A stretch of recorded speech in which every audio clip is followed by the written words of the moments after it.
দক্ষিণেশ্বরের খুব কাছেই রয়েছে বড়নগর, আর এই বড়নগরেই রয়েছে একটি বিখ্যাত নিরামিষ তেলেভাজার দোকান, নাম মুখরুচি।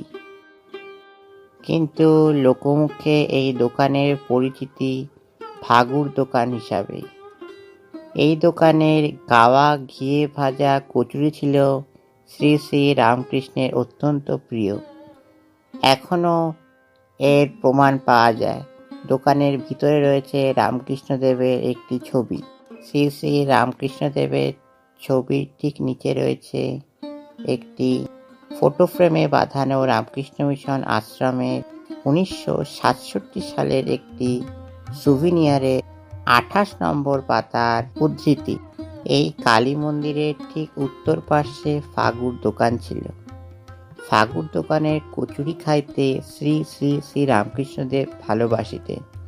যেখানে সেই খোলার চালের খাবার দোকান ছিল, সেখানে এখন পাকা বাড়ি উঠিয়াছে। একখানি খাবারের দোকানও সেই স্থানে চলিতেছে, নাম মুখরুচি। এক সময় হোগলা পাতার চালার শেডের তলায় ছিল দোকানটি। শুধু কচুরি নয়, নানা রকম তেলেভাজা পাওয়া যেত এখানে। আর শ্রী শ্রী রামকৃষ্ণ কথামৃত আকর গ্রন্থে এই ঘটনাটিকে নিয়ে রয়েছে একটি বিবরণ। 1886 সালের 16 এপ্রিল কথামৃতকার মাস্টারমশাই মহেন্দ্রনাথ গুপ্ত লিখছেন, অসুস্থ ঠাকুর কাশীপুর উদ্যান বাটিতে গিরিশের জন্য জলখাবার আসিয়াছে।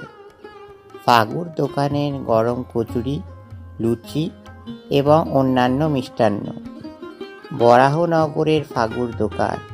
ঠাকুর সেই সমস্ত খাবার সম্মুখে রাখিয়া প্রসাদ করিয়া দিলেন। তারপর নিজে হাতে করিয়া খাবার গিরিশের হাতে দিলেন আর বলিলেন, বেশ কচুরি।